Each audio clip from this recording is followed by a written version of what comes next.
Wait for people to start making their way in here.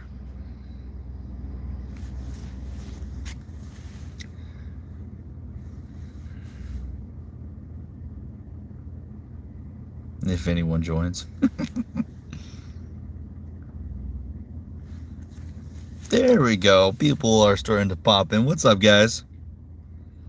Hello, hello. I'm doing a stream here on YouTube. Haven't really done a lot of live stream stuff, but like I said, I'm starting to switch content from TikTok over to here, mainly because I don't like the platform anymore.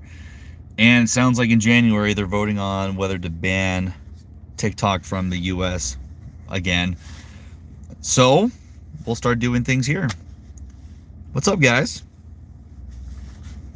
I'm doing good. I'm doing good today. Oh.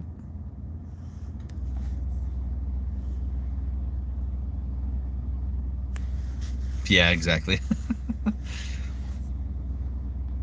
Oh, not, gosh. Okay. Let me view it then. What does it say? Oh. That's funny.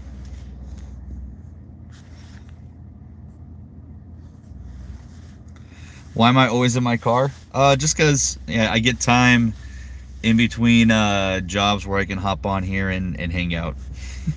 When I'm at home, I really don't have a lot of time to do live streams. Really, I've been doing my live streams on Fridays for Twitch. I've been doing gameplays, but like that's when I actually have the time to do live streams. So yeah, that's why I'm in my car when I do lives.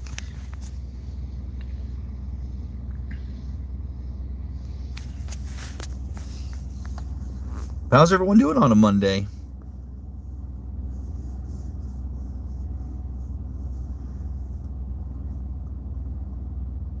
Hello, hello.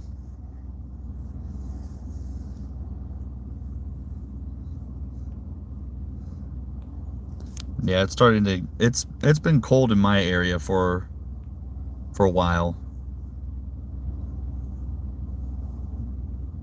Yeah, it's been a rather slow day. Like, even though it's not like snowing or anything, we've been having inversion in my area, which means that the clouds hang low all the time, and it's been really foggy, and it's been in the 20s. So it just, we get what looks like snow, but it's not. It's just the water molecules in the air just crystallizing. It's actually really cool. But yeah, like right now it's 33, but this morning it was like in the mid 20s.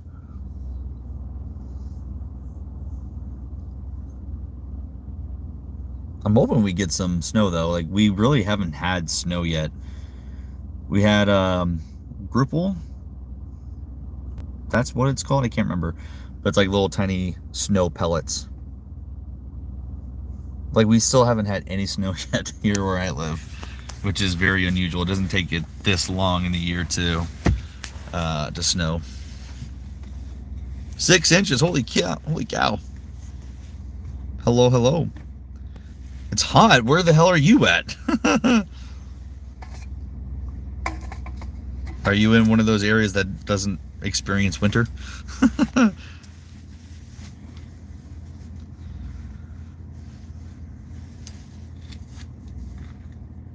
Oh, okay, well that makes sense if you're in the Philippines. What was my hardest voice role?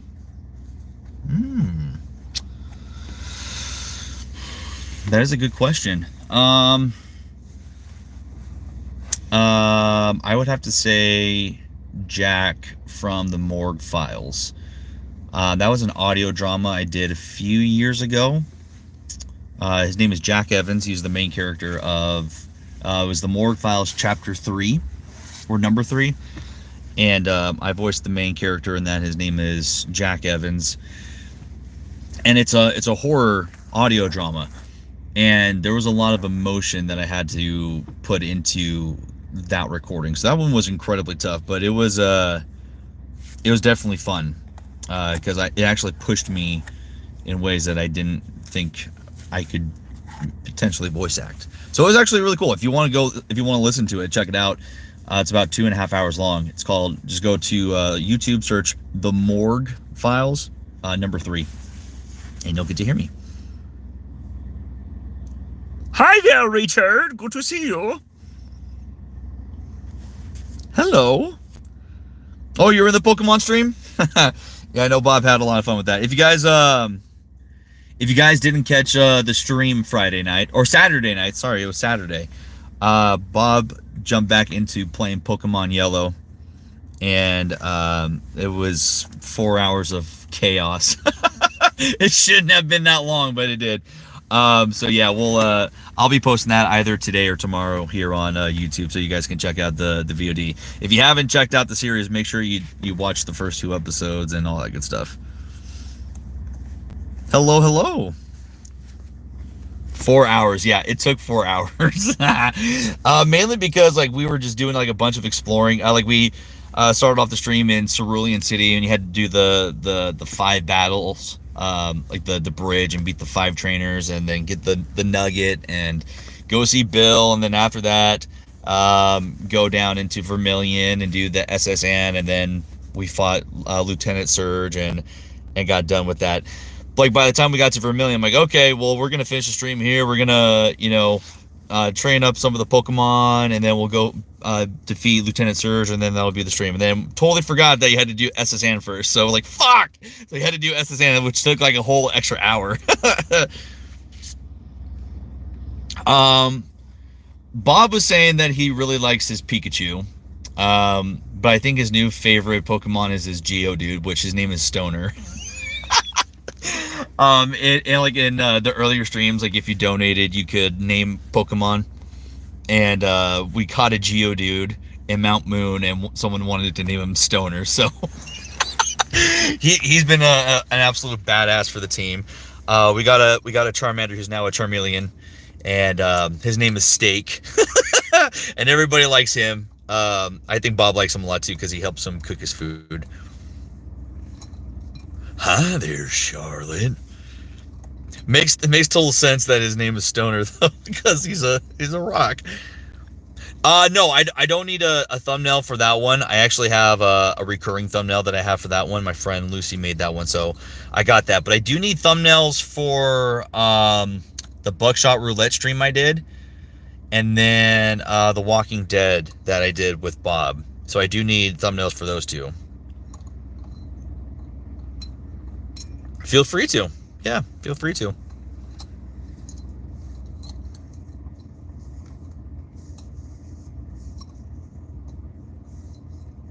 Hello.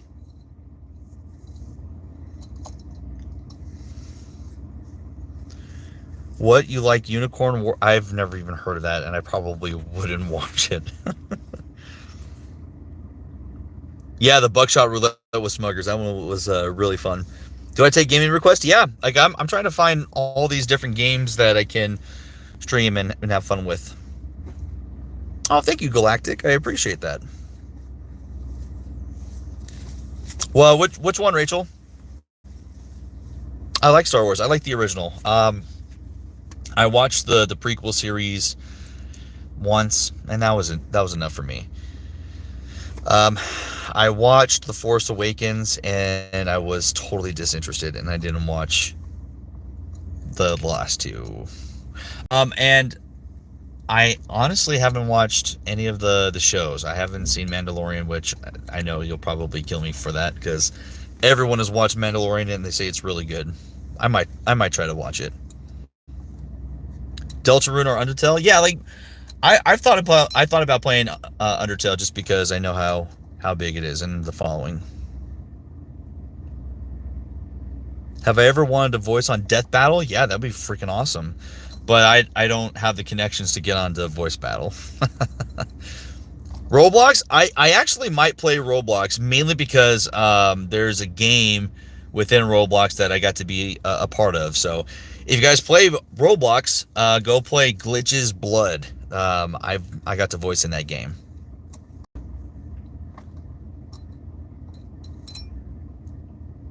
New Vegas? Oh yeah, New Vegas would be pretty cool. I downloaded Fallout 4 when the show started. And I played it for a little bit, and it was fun.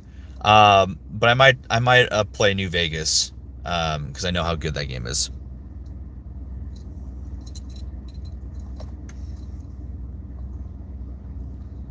Yeah, like I'll check out Deltarune and I'll check out Undertale and play them and see how they are. I think that'd be fun.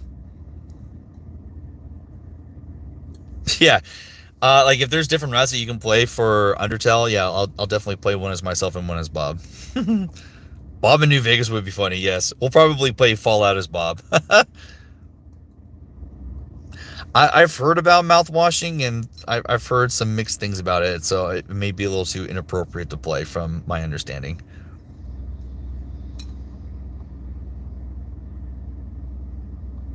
Yeah. Have I seen the Bob Velsa rap battle? No, I have not. I was actually asked to voice in it. Someone, the team that put it together, they reached out to me and they wanted me to voice Bob.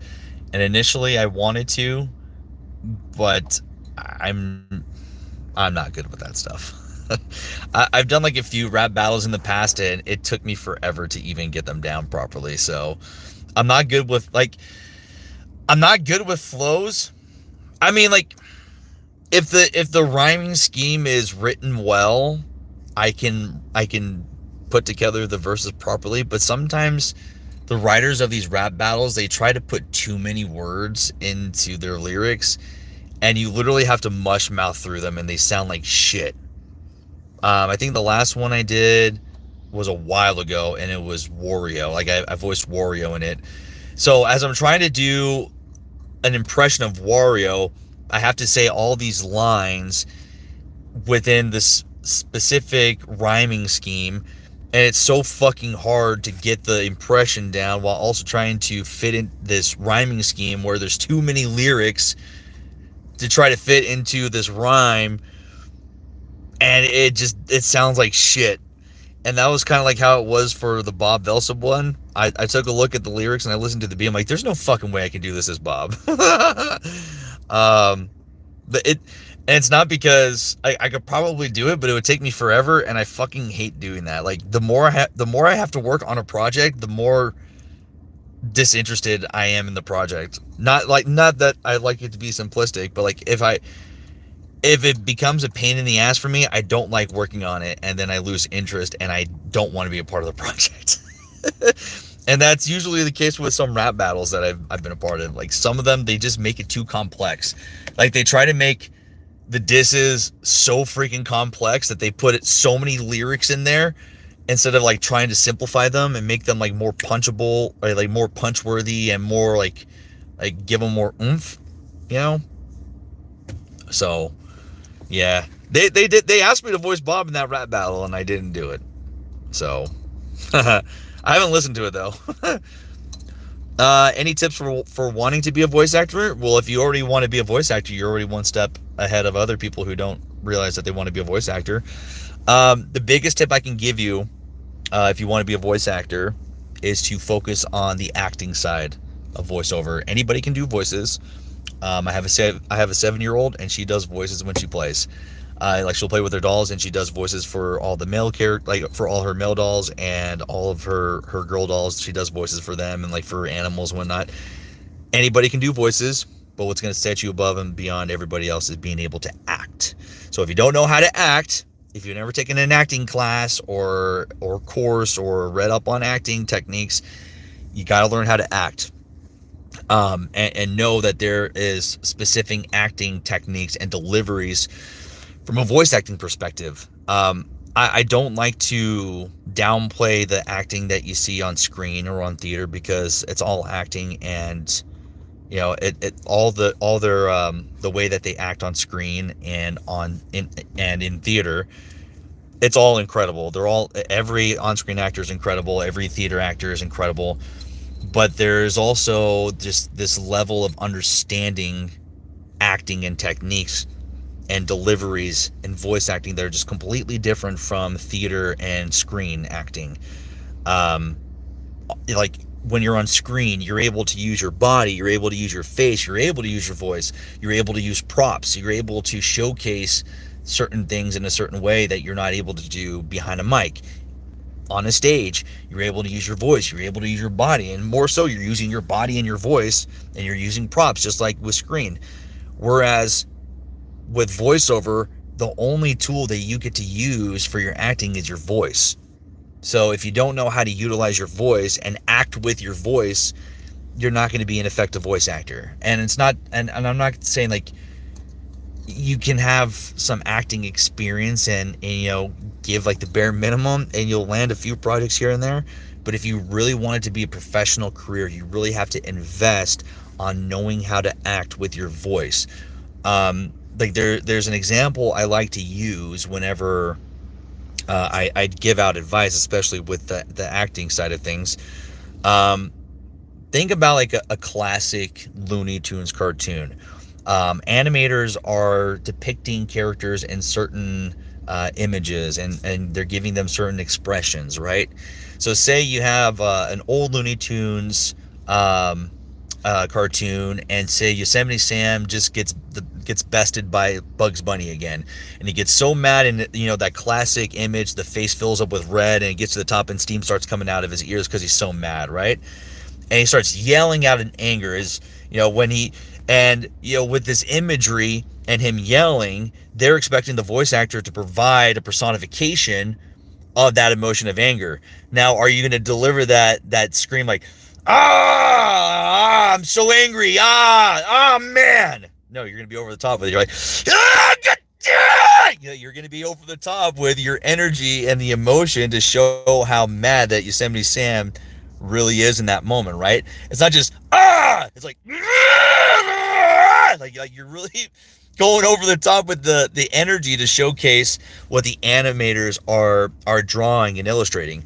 So you have to know how to portray those emotions, you have to know how to exaggerate them, and you have to make them believable on top of that too. Like, anyone can be happy, anyone can be angry, anyone can be sad, but it's also taking the different types of emotions out there that nobody really gets to see on a day-to-day basis, and knowing how to bring them to life. Because we have our own way of expressing emotions, but as an actor, you have to be able to personify them and exaggerate them in a way that makes people understand, like, oh, this character's angry.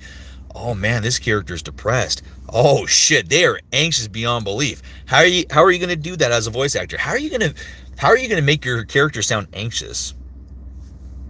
Like, anxiety is a really tough emotion to play, but you got to know how to do it as a voice actor, because there's a lot of characters out there being depicted today who deal with stress and anxiety. And if you don't know how to depict those emotions, you're going to get passed up on.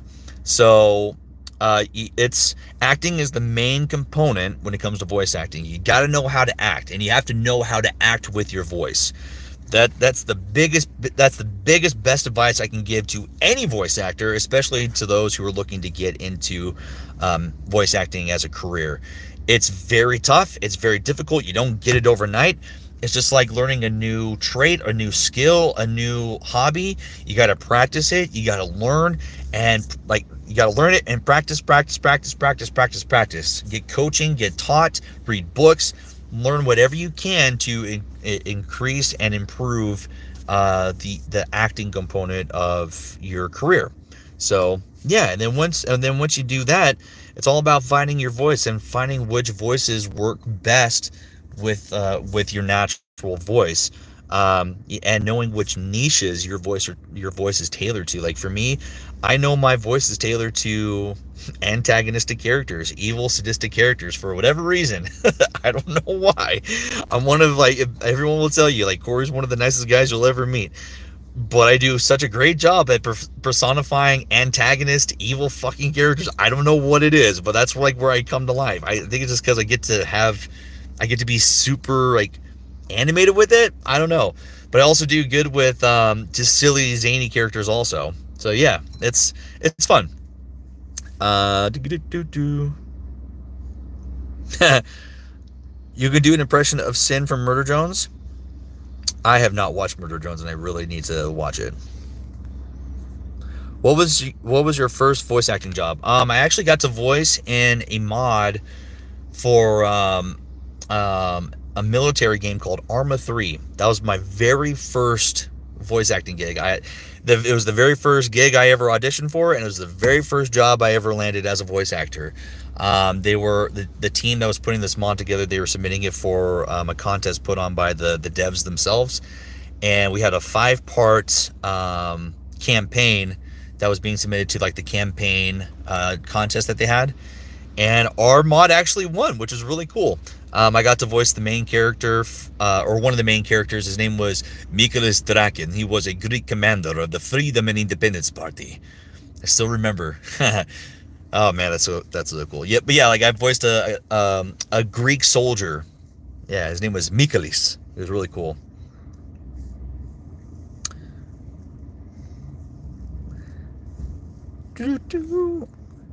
Oh yeah, Bree, you know Armor 3? Heck yeah. Yeah, it was really cool. Like yeah, the mod that we put together, it was submitted to Bohemian Interactive. Is that the name of the dev? Yeah, they were holding a contest and we submitted the mod and we actually won, which is really cool.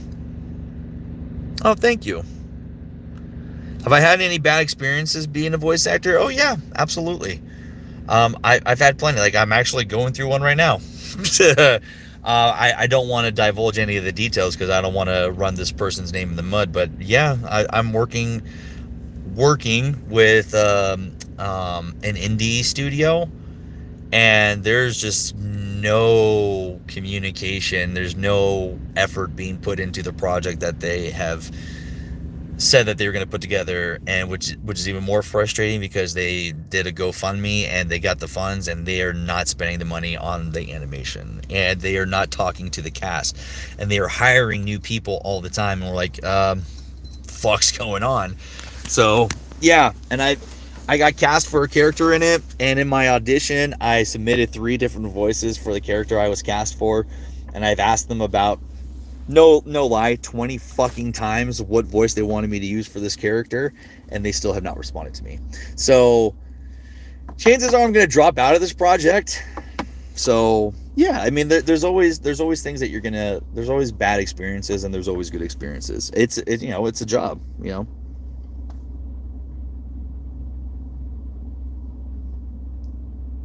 Oh, thanks, Jevel. I appreciate that.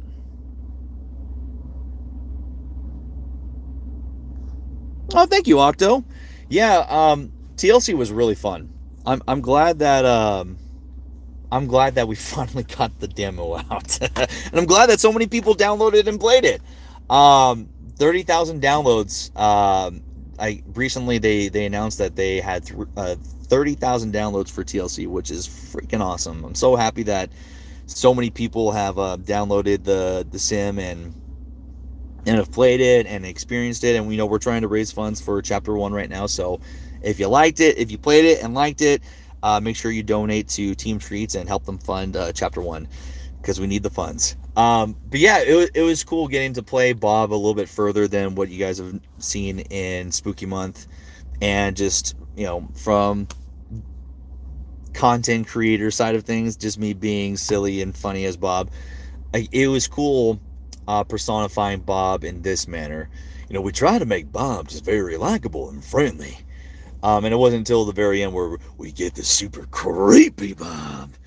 So and that's how we wanted to portray this, because this is outside of him being the Devil Butcher. It's actually Bob being Bob in the daytime.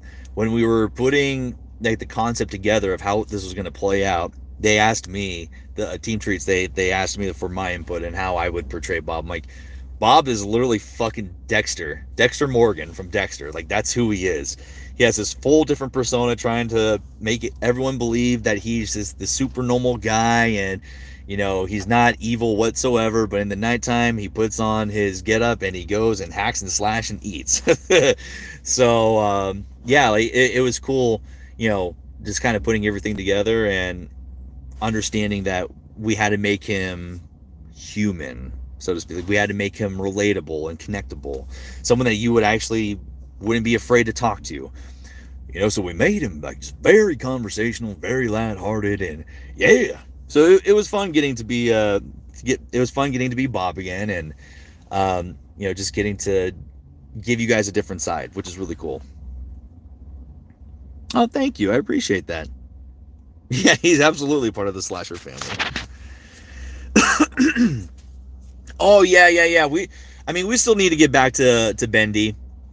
Still need to get back to Bendy. Still need to get back to Security Breach. We still have not finished those games, and yes, I do plan on going back and playing those games.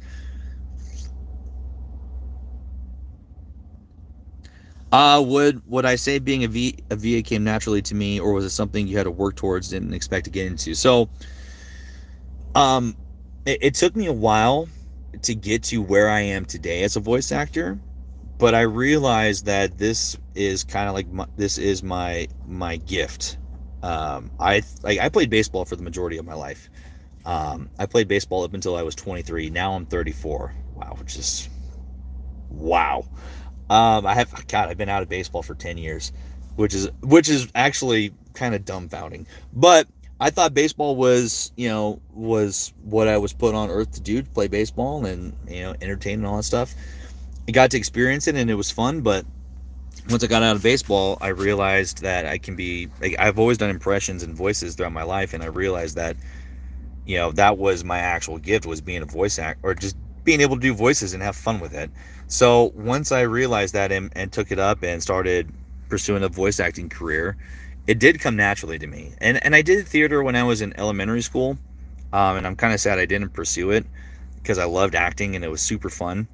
But I stuck to baseball, and but like once I started pursuing this again and started trying my hand at voice acting, it just came naturally to me.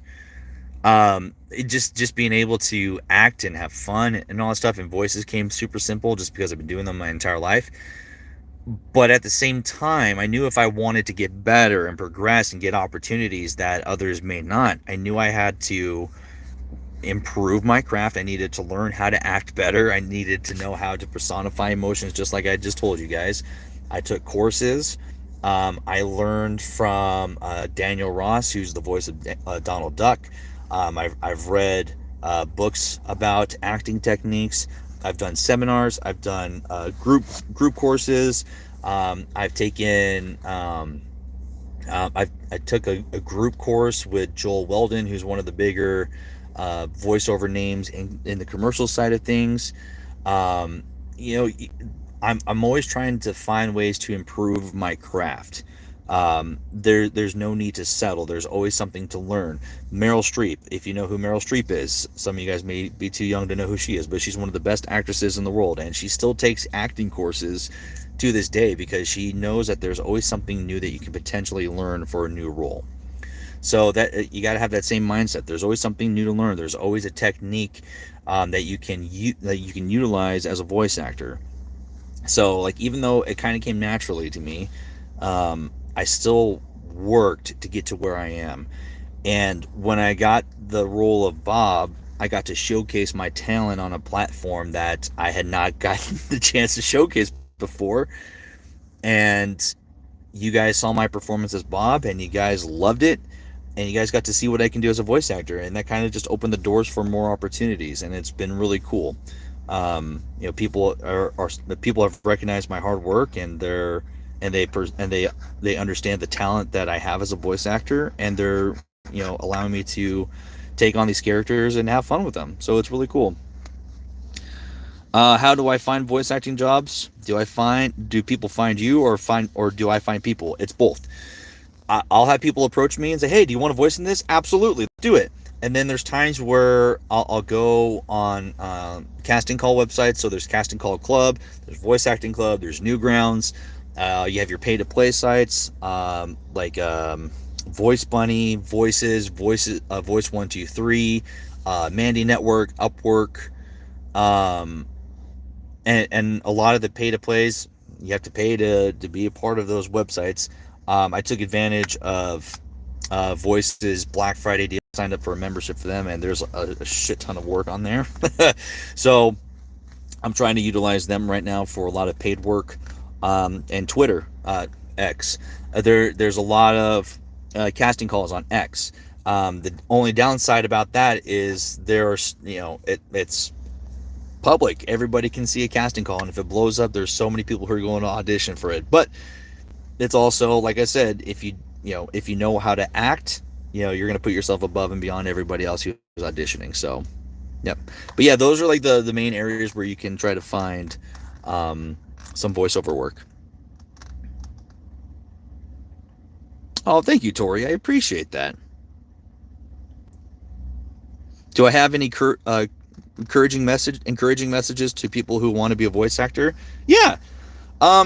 Just know, if you do pursue a career in voice acting, it's going to be tough.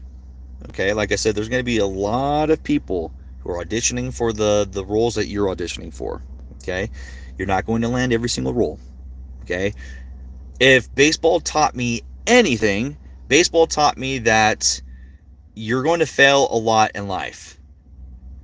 And those moments where you fail, you can't let those define who you are as an individual.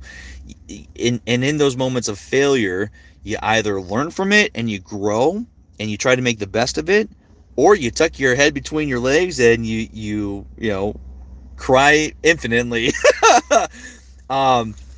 Baseball is a game of failure. You can say you have 100 at bats and you get 30 hits out of those 100 at bats, you're considered a Hall of Famer. You're hitting for 300 and you're considered a Hall of Famer. It's kind of like the same thing for voice acting. You're going to audition for hundreds to thousands of roles, and you may only land a couple of them.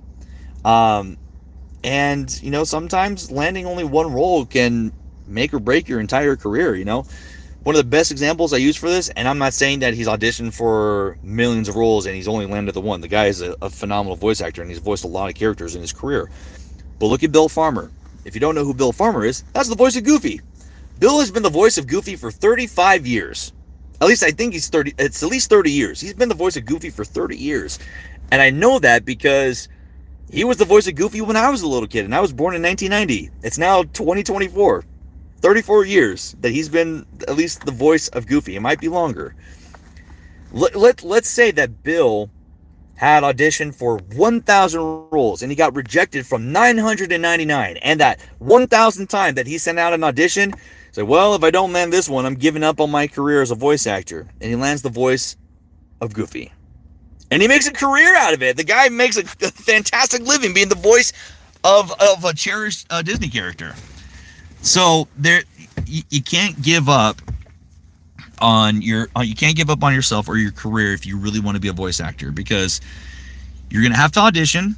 Auditioning is the name of the game. You got to audition. If you're not auditioning, you're not getting work. All right. It's very rare if you have people reaching out to you saying, hey, can you voice this for me? It happens to me more because I've gotten to voice in a few things where people know who I am. But if you're just starting out, no one's going to reach out to you. So you really have to put in the effort of auditioning daily.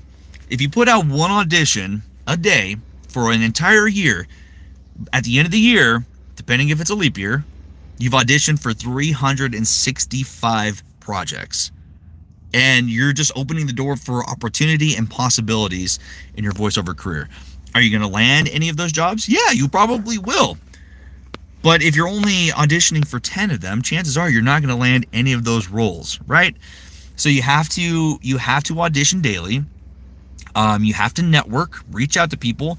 One of the things you can do is you can go to production, like you can go on the internet, Google like local marketing agencies in your area, video production agencies in your area, and do cold emails, do cold calls, and tell them you're a voice actor, but at the same time, network with them and connect with them and build a relationship with them so they'll want to work with you, So, yeah. But the most encouraging thing I can tell you is if you're experiencing rejection as a voice actor, don't give up. Improve. Work at your craft. Because you're going to get rejected from a lot of roles. But when you get that one role and you get to voice and you hear the final product, oh my God, it's one of the best feelings in the world. Like I'll tell you, when I was cast as Bob, I was super happy because I got to finally I was cast in a series that I truly love. I've been watching Spooky Month since it first came out, so I was super ecstatic. But at the same time, I was nervous as hell because I realized that Bob was a throwback character from the first episode. Like, oh shit, the audience knows who this guy is. I better do a good job because he's never really had a voice. And when I heard when I watched the episode and I heard myself as Bob, oh, it was so cool. One, because I got to be in a series that I truly loved. I got to be in Spooky Month, and it was really freaking cool.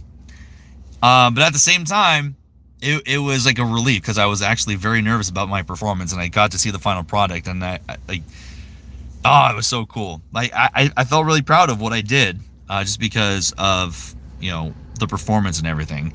And then you guys got to see the episode, and you guys loved it too, which made it even better. So yeah, don't be discouraged if you don't land roles. You got to audition. And if you're not landing roles, you got to keep working on your craft, okay? Keep building on your craft, because eventually you'll get cast in something. And honestly, it only takes one person to like your voice. And if they like your voice, they're going to cast you. So yeah, if you don't think your voice is cut out for voice acting, just know your voice is unique and it's tailored to you, and someone's going to like your voice. And at the same time, if you don't get cast and stuff and you get rejected, and you are putting in the effort and you're studying up and you're training and all that stuff, and you're still not getting cast, don't think you suck.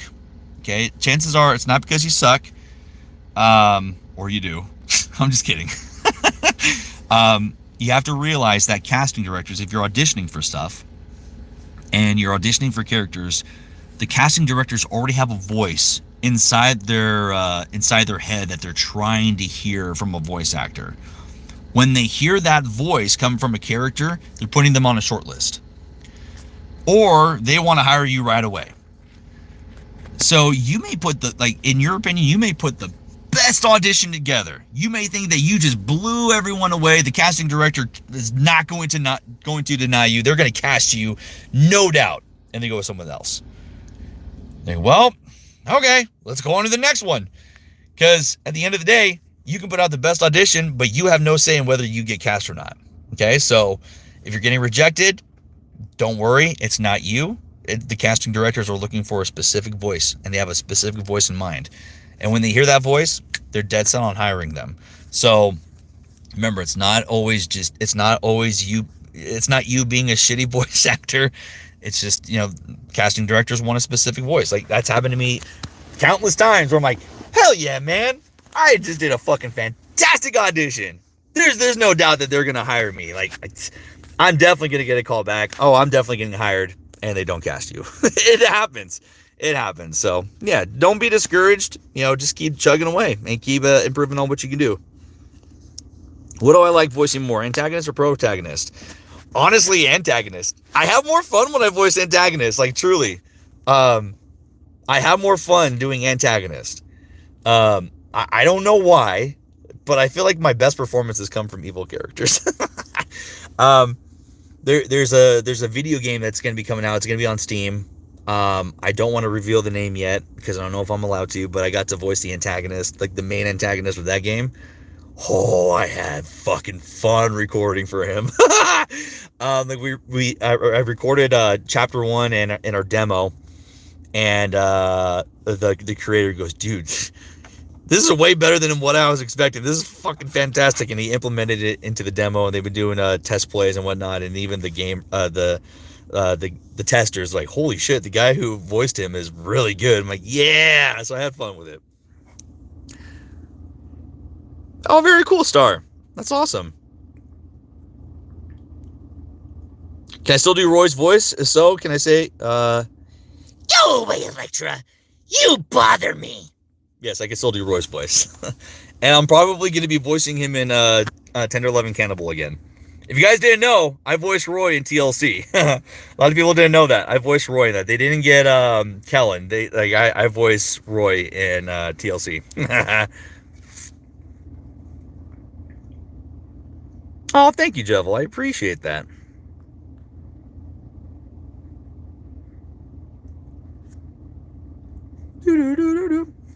Can't wait for the... Yeah, same here. We still need funding for Chapter 1, though.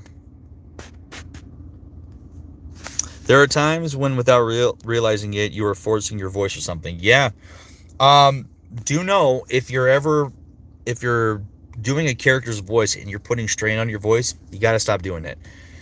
You always want to try to work with voices that are within your vocal range.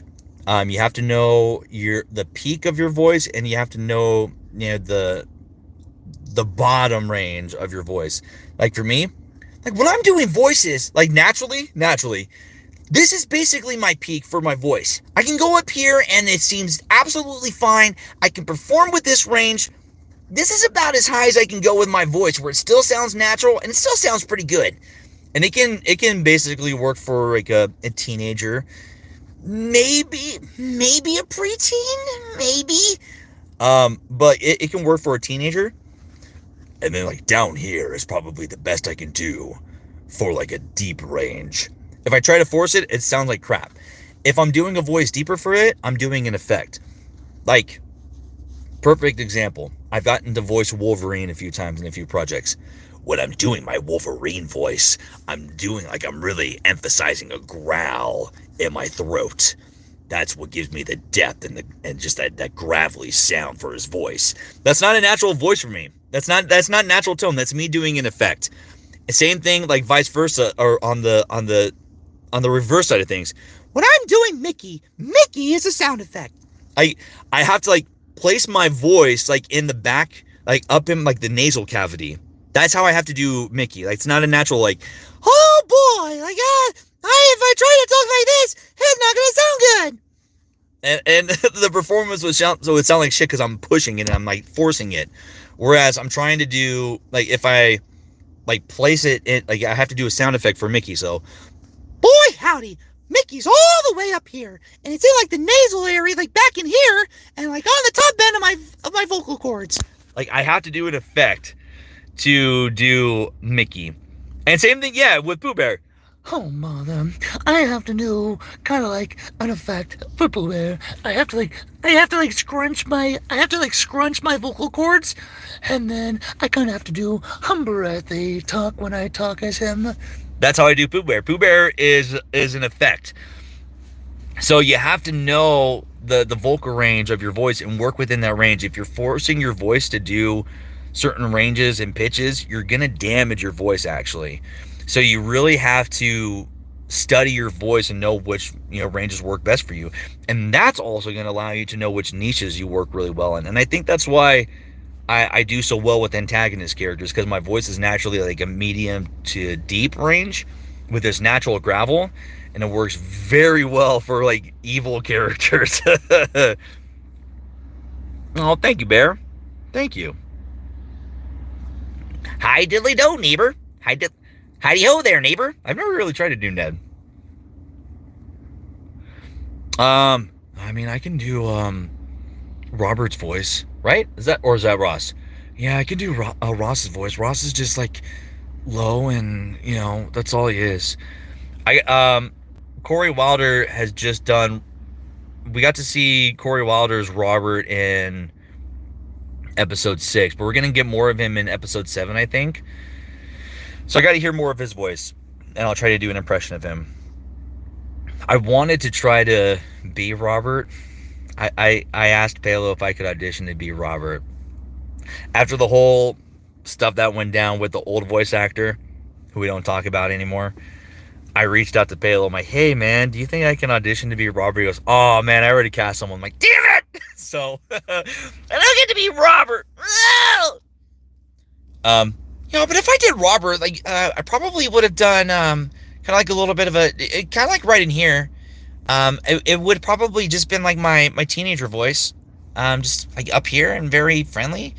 Try to be similar to the last voice, Hi there, Apollo. Go to hell! Just kidding. I can't do Zim screaming. I used to be able to do Zim's voice really well when I was younger, but now I can't. Oh, thank you, Aiden. Yeah.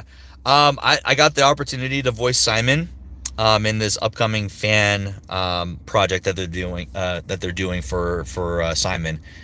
And might I say, it's been really fun getting to voice Simon. Because I love Adventure Time. I love Tom Kenny. He's one of my inspirations. So getting to do a voice of his has been really fun. Hey, we're not doing Ice King. It's Simon. So Simon's just more natural. Simon. We're not doing Ice King. So it's really fun. Did I approach Palo or did I seek him out? Both. I did a podcast a few years ago called the Newgrounds podcast. I've been a part of Newgrounds for a long time, and I was fortunate to be a part of the Newgrounds podcast. And me and one of the hosts, we actually interviewed Palo. He came on, and I helped with the interview, and we chatted for about an hour or 15 or something like that. And it was so fun. It was so cool. I got to showcase some of my voices for him. And after the podcast, I just reached out to him and said, hey, man, thanks for hanging out with us and thanks for doing the podcast. It was really cool. And he goes, oh, yeah, absolutely, man. We got to do that again. I'm like, absolutely, dude. I'll keep in touch with you. That way, we'll figure out when to bring you back on. He goes, oh, heck yeah, dude. That sounds cool. And then I threw my hat in the ring and said, hey, man, well, I mean, on top of that, you heard I do voices. I'm a voice actor. So if you ever need voices in the future, I'm just tossing my hat in the ring here. I'd love to work with you on anything. He goes, oh, absolutely, man. I'm always looking for voice actors. So yeah, I'll put your name on the list. I'm like, cool. So this was before episode 4 came out. So that was 2021. And we interviewed him in like January or February of 21. And then episode 4 came out. I didn't hear from them all year. And then in February of 2022, one of his producers reached out to me and they said, hey, Palo wants to know if you want to be part of Spooky Month 5. I'm like, fuck yeah, I do. Hell yeah. And then they said, okay, cool. Here's a character that he wants you to try out for. Just put a couple voices together and we'll see if any of them stick. I'm like, cool. And they sent me the headshots of Bob, like outside of his costume. And I got like a bust of him, like with his mask on and everything. So it was really cool. And then I auditioned and they gave it to me. So yeah, it was cool.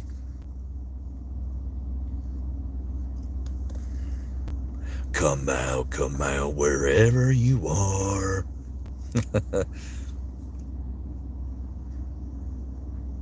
Oh, hey there, Jasper.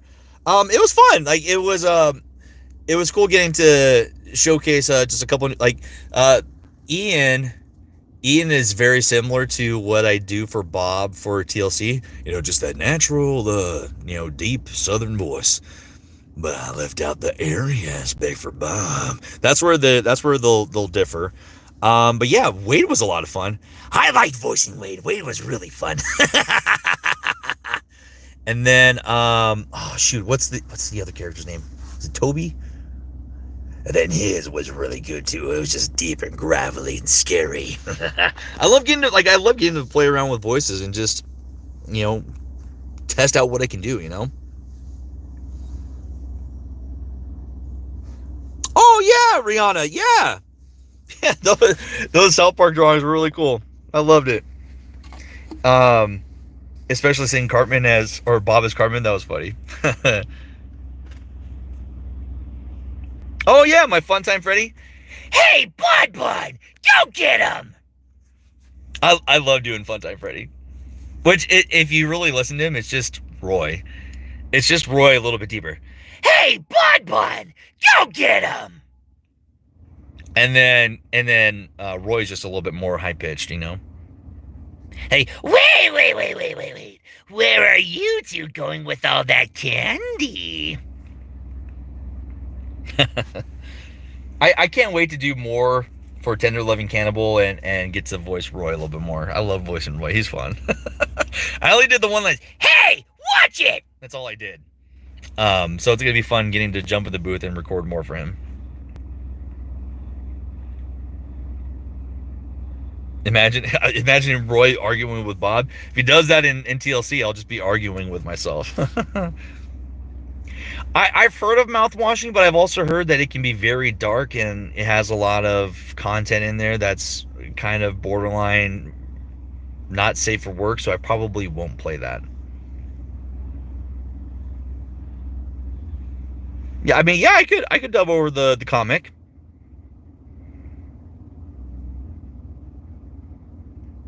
So I actually posted a video on my TikTok of all the variations of Bob's voice I did. So like the first one I did was like the voice always had a southern tone to it. I just pictured him having a southern tone. So like the first one I did was just like my regular voice, like, and the one audition line I did was the mad cow. It's like, did you know if you eat a human brain, you'll get a disease similar to mad cow? So like it went from just like normal sounding to kind of like over the top, super southern, crazy, like, did you know if you eat a human brain, you'll get a disease similar to mad cow? Like super over the top.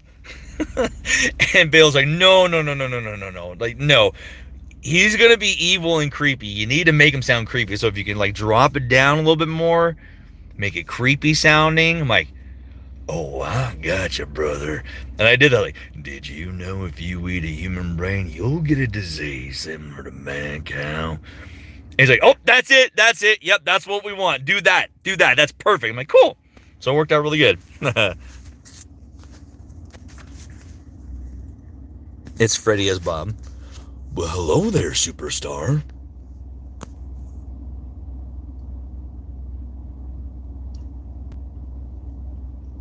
Can I say one of Zach Varmatek's lines? I don't know who that is, though. Have I tried doing Strebber's voice?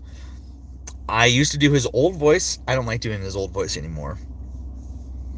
Yeah, I did the one comic with Corey Wilder.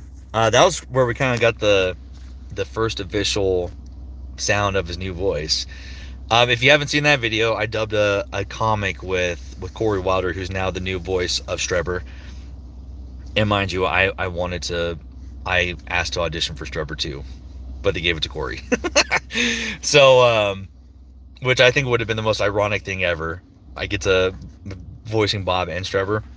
But if you listen to Corey's new take on Strebber, now the voice is kind of down here a little bit. He goes, oh, thanks, Doc. The voice is just like down here a little bit. I don't like to do the old one anymore, just because I don't like the old VA. So yeah, which I actually used to do a really good impression of it. But I don't do it anymore. But the new one is more so right here. The voice I would have done for him. Yeah, the voice I would have done for him was gonna be like right here. So, welcome to the hauntiest of houses, gentlemen. As you can see, I am a real vampire. I would have done something like that. But you'll never get to hear it because I know, right? There's two Coreys who work for him now. Bye. Thanks for hanging out. Can I do Lemon Guy? See, Lemon Grab is one of those voices that's really straining on my voice, just because he's just constantly like his house. It's just too over the top. I can do it, but I don't like doing it because I know it strains my voice. And like I said, don't strain your voice. Oh, welcome, Muffin. Yeah, absolutely, Aiden. You understand.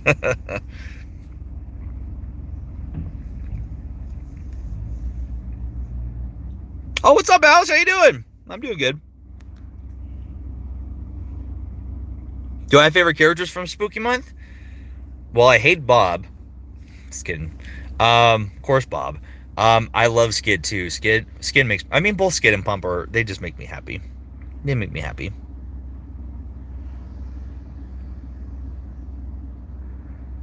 Hi, Maria. I hope you fail your assignment. Just kidding. Just kidding. Oh, very cool. Oh, Hero Brian, hi. Good to see you. No, I'm kidding. I love Bob. I love Bob.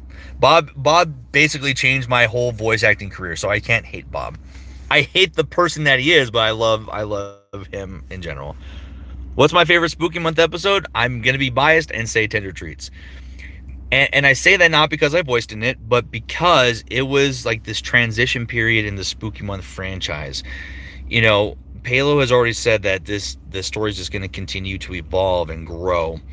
And Tender Treats was that moment, that pivotal moment in the series where it transitioned from being this silly Halloween cartoon series to like an actual serious animation. Like every time, Bob was on screen, you knew that something serious or potentially danger could happen. And that's what they wanted to personify with Bob in Tender Treats. Whenever he was on screen, there's a possibility that something bad could happen. And they'd show you that with him ripping Strebber's arm off, with him walking through the haunted house and eating on the arm. And, even like there's always this potential danger that could happen. Like even though we had Moloch and we had Happy Fella, there was never really this, and even the clown, like there was never like this danger. It was kind of like, yeah, they're evil, but they're not going to really harm anybody. Like nothing bad's going to happen. But every time Bob was on screen, we wanted you to think something bad was going to happen. And it was pulled off miraculously. A lot of people are like, damn, he was fucking creepy. Like, yeah, that was the whole point. Bob is an actual killer. Like, he will kill and eat people, and we showed that. He ripped off fucking Strebber's arm. That's sadistic and evil. So, yeah, like, that in and of itself, it transitioned the series to be, like, a very dramatic series. Like, it was no longer this fun, silly little animation about Halloween or Spooky Month, the month of October. It's become more and more apparent that there's more in-depth stuff to this show. So it's like, especially with the lore side, like we fed the lore so much in episode 5 and episode 6. Oh my god, it fed the lore even more. So now we're starting to get the more lore driven content, with like episode 5 drove the lore further than what the previous episode's done, and now you're just gonna continue to get more and more and more and more lore based off of what Palo has recently revealed with the Kevin short. Like all the remaining episodes are just gonna be lore driven, which is really cool. So I'm excited for what's to come. But yeah, my favorite episode was Tender Trees, just because to me it was really well written. The performances in the show were really cool. The animations were really good. It was really fun. I don't know if he does, and that will probably never be revealed. A brain rot word. What, like skibidi toilet?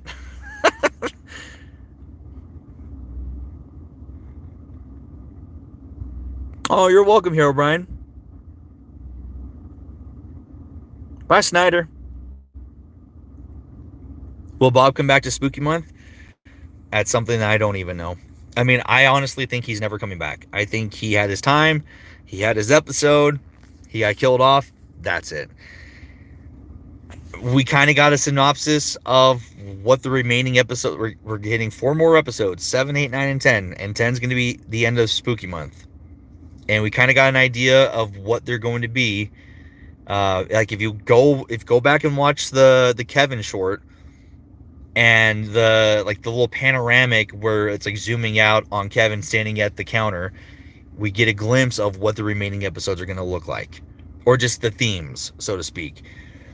The only, like everyone says, there's a way that you can bring Bob back, and you got to make a zombie episode. But it looked like there was no indication that there's going to be any zombies involved. So I highly doubt Bob's coming back. If he does come back in any way or form, and Palo wants me to voice him, I will definitely voice him. Oh yeah, the final episode's gonna be Skid. It's gonna be Skid's dad. It's been leading up to that. So yeah, the 10th one's gonna be about Skid's dad. Like you can easily see that. When will my next Twitch stream be? I'm planning on doing regular Twitch streams on Fridays. Fridays are like my streaming days.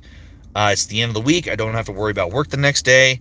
And I just do them. I unfortunately have to do them at night. And I usually go live between 8:30 to 9 o'clock my time, so Mountain Standard Time. So Friday nights, 8:30 to 9 is when I'll start Mountain Standard Time. That's usually when I stream. If I have time to do one during the week, I will. But I haven't been able to do that in a while.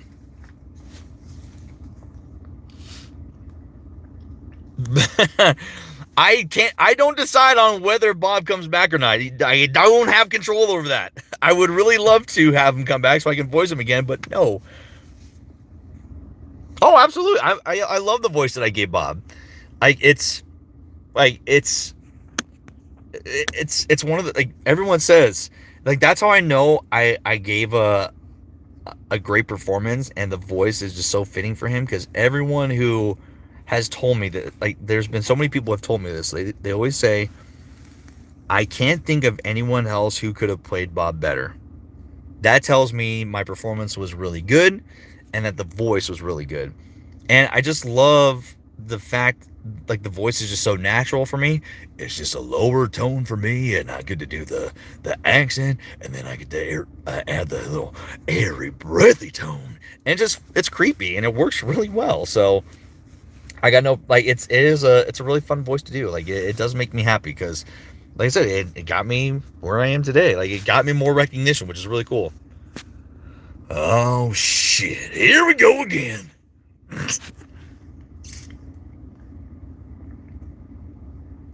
Do I have a preferred thumbnail size? I mean, look up the specs for YouTube, because it'll be for YouTube.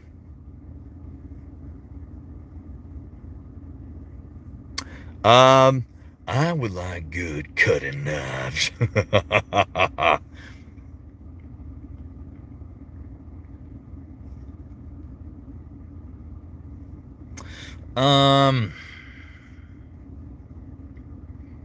I don't know. I don't know if there's anything that would scare Bob. I mean, based off of the events in episode 5, I would say Bob would be scared of death. Because there has to be a reason why he had the medallion, right? And from what we heard at the end of episode 5, in the real ending, he had the medallion sewed inside of his body. Apparently, like they said, they took it out of his chest, so it was inside his chest. And we know that medallion gave him immortality.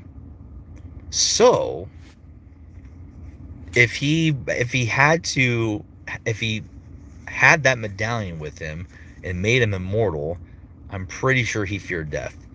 Because why would you want that unless you don't want to die? So that's my guess. I think that'd be his biggest fear, is just death. He's not scared of getting caught by the law because he was already in jail, you know?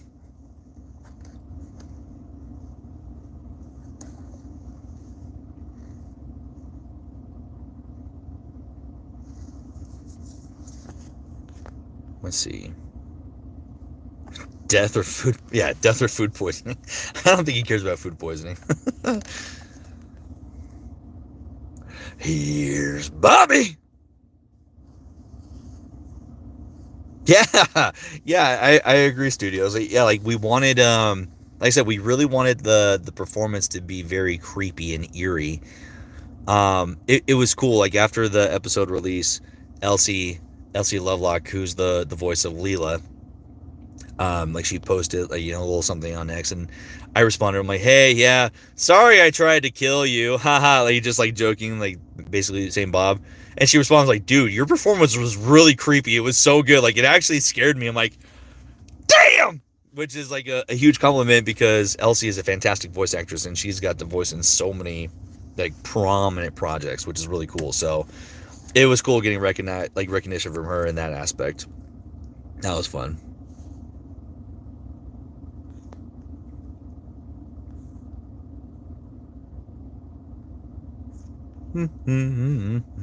See, scrolling through. I don't think there's any 70s movies that would scare Bob. They probably encouraged him. Hey, Tommy. Yes, I did. I trimmed my beard and my hair. My hair's all shorted now. My hair was super long, but now it's all super short. We did family pictures 2 Sundays ago, so I had to trim everything. My wife didn't want me to be all scraggly looking.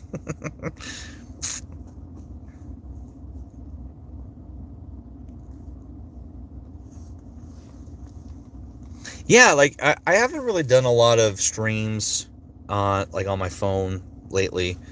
But I'm trying to transition all my content from TikTok to YouTube.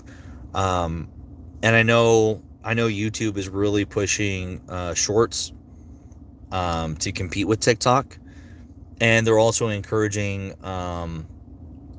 content creators to go live on their platform too. So I was like, you know what, I'll do a live stream on YouTube today. So yeah.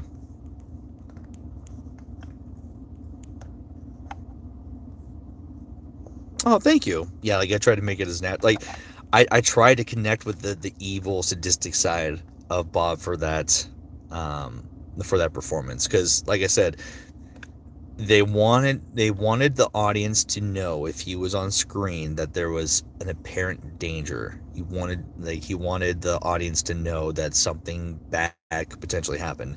So I had to be as creepy sounding as I possibly could. I think Bob would have a dog. I don't know what type of dog, but he would definitely have a dog. Is that Ari? What's up, Ari? Good to see you. Heck yeah, Tommy. That's what's up, dude. What PC did you get? Now that you got a gaming PC, maybe we can stream together. Yeah, buddy. That's literally one of the reasons why I got it, so I can stream and I can have a better recording setup. I think Bob has a fear of lemons. Like, it hurt, but I don't think he's going to be scared of that. I should have voiced Nice Frankie in Finding Frankie. I don't know what that is.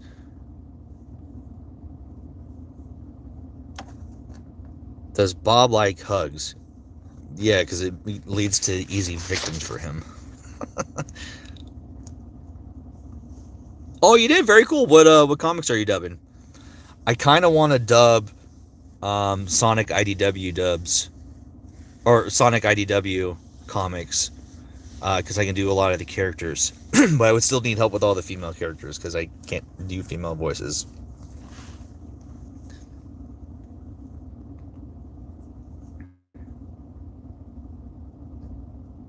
Yeah, like they're saying that TikTok is like they're voting to ban it in January, like officially ban it. And if that's the case, it goes through, no more TikTok. So I'm just trying to transition everything to YouTube now. But at the same time, I don't like using TikTok much anymore, just because of like the restrictions. And it used to be a good platform to get exposure for what you do, in like whatever career you want to pursue. Like, it was a great app for that. But now it's just a marketing app.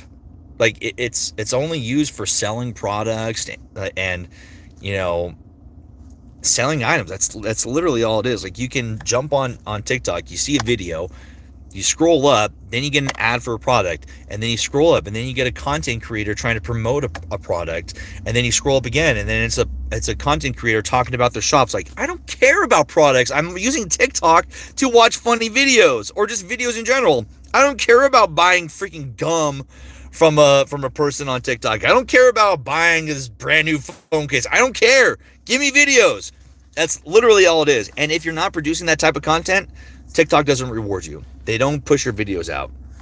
So, like, I used to get thousands of views on my videos, and I still get thousands of views, but not as much as I used to. Like, I would get like 5 to 6 figures of, like, in the thousands of views. Like, I would get like 10,000 plus views on a video. Now I'm getting like anywhere from 4 to 5,000 views. Like, my views have dropped instantly. The algorithm changes so much. And like I said, like, the only way you can really blow up on TikTok is if you're trying to sell products, because in the grand scheme of things, if you're selling products on TikTok, TikTok takes a portion of that. So yeah, of course they're going to try to push that content. So yeah. And when you try to do lives there, like, they have Autobots. They have AI bots that monitor everything. And if you say one thing that's out of context, they will take it and they'll ban you.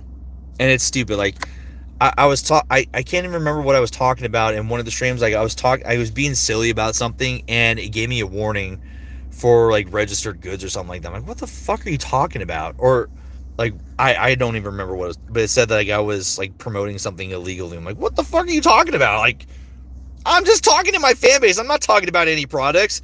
Like, there was one time I was talking about football. I was talking about football, and I'm a Green Bay Packers fan. And I was talking about how I was hoping that the Packers beat whoever they were playing that week. And I got banned instantly for saying beat. Because they thought I was promoting violence by saying beat.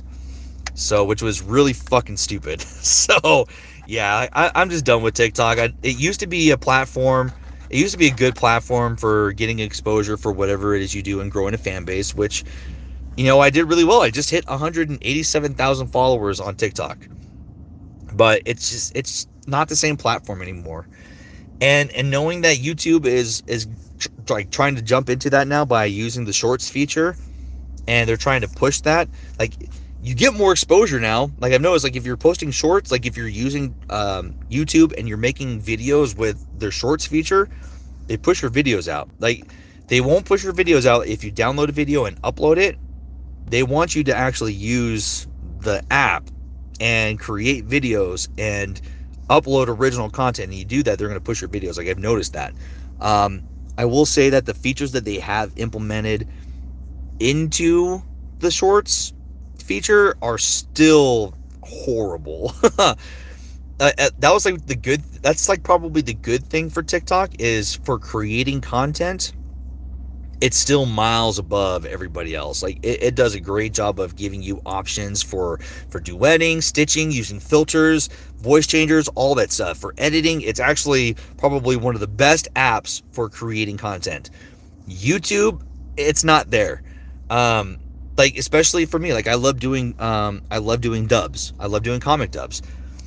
If I were to use the green screen feature on TikTok, I can adjust it and have the whole comic strip fit onto the screen, and then I can green screen myself and be down in the corner. But if I try to do that on TikTok, I upload the dub and whoop, it's all zoomed in and you can't even see the fucking comic. I'm like, what, stupid? Why are you doing that? That makes no sense. So it needs some improvements, but other than that, I know that it's going to be a feature that they're pushing. So if you wanted to start your career on YouTube, I really encourage you to try to use shorts, the shorts feature.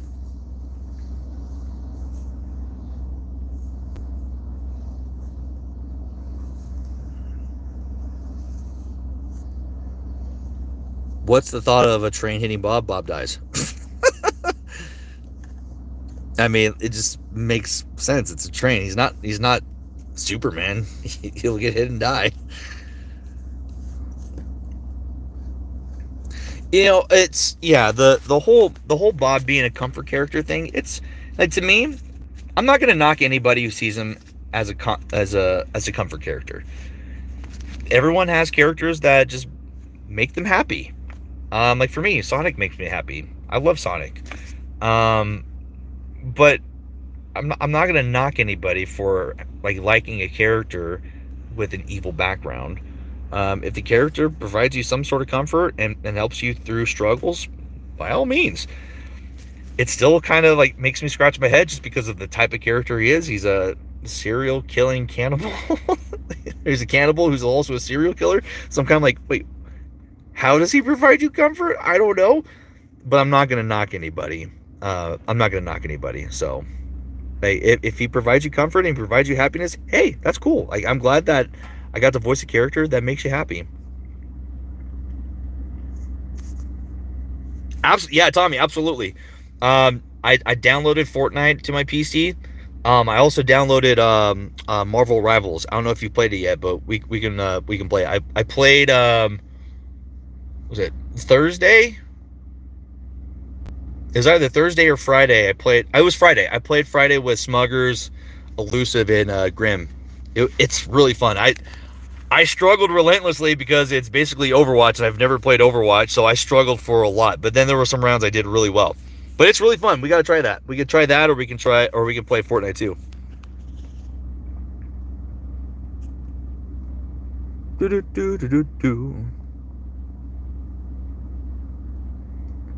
Yo, what's up, fool? Yeah, download, dude. It's really fun. Like, if you've ever played Overwatch, it's literally Overwatch with Marvel skins, from what people are telling me. Does Elusive have any socials? Yeah, he's on Twitter and Blue Sky. I don't know if he has a YouTube. Actually, he does have a YouTube, but I'm not telling you because it's a private one. Who's my favorite Sonic character? Sonic. Sonic is my 1, Knuckles is my 2, but at the same time, like, the difference between me liking Sonic and Knuckles is, like, very microscopic. I love them both equally, but Sonic is still my number 1.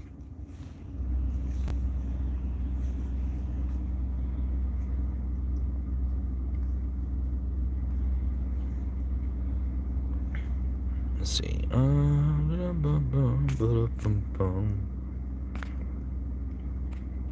Oh, thank you. This is a company hat. Thank you.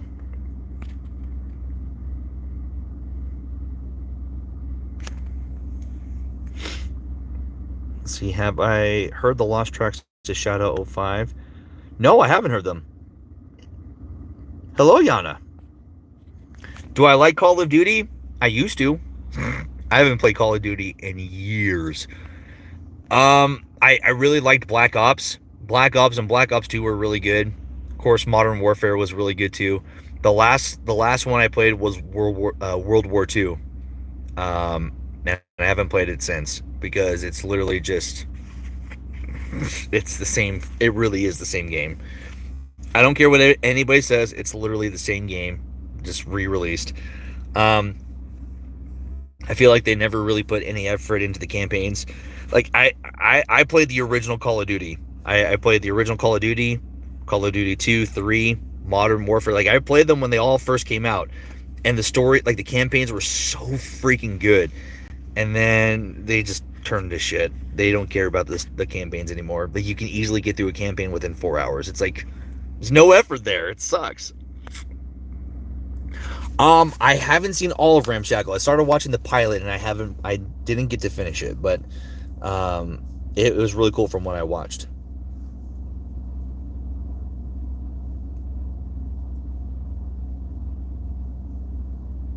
What's my favorite animal? I honestly love birds. I don't have any birds. I have dogs. But I love birds. I specifically love eagles. They are so majestic and they're amazing. Birds are just fucking awesome. I love birds.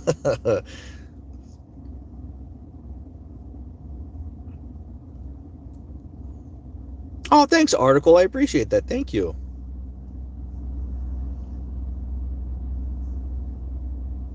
Oh, Lindsay, how is the new Indiana Jones game? That game looks really cool.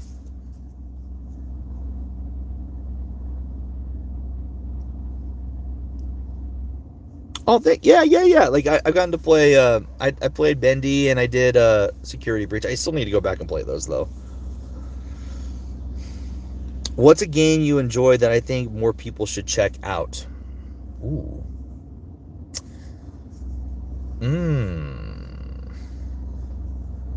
I mean, it's already a popular series, but Assassin's Creed. I love Assassin's Creed. I'm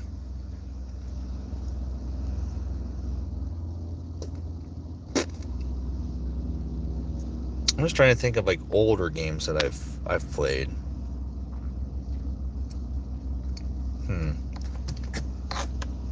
I mean, a lot of people have already played a lot of the games that I've played.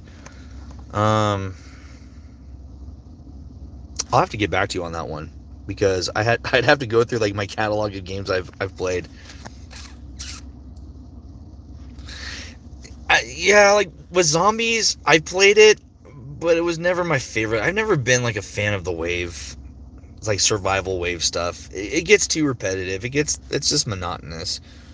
I never found it to be cool. Like, I get the implemented story stuff into it, but it just never, like, really, it was not something I didn't really care about.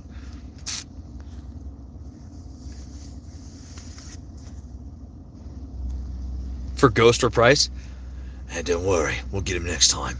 And people always ask me to do Captain Price. I can do Captain Price. He's not that hard. It's just the deep, gravelly voice that's also British.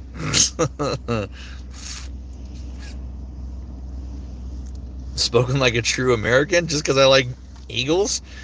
No, they're fucking majestic birds. Like, have you ever seen one? Like, they're freaking awesome. I mean, birds in general are cool. Like hawks, falcons, even like little parrots. They're freaking awesome. They're freaking cool. Yeah, the eagle hat says it all. For sure, Tommy. Hit me up later and let me know what you got for your PC, buddy. Yeah, we can stream Red Dead. I still haven't played Red Dead 2 and I really want to play it, so we might play that as Bob. That'd be really fun.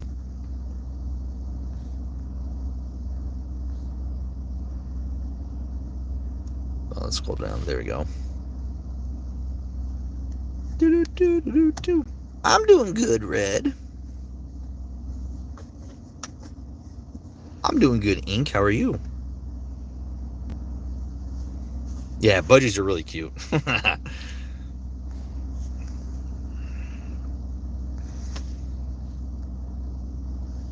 Do I like horror games?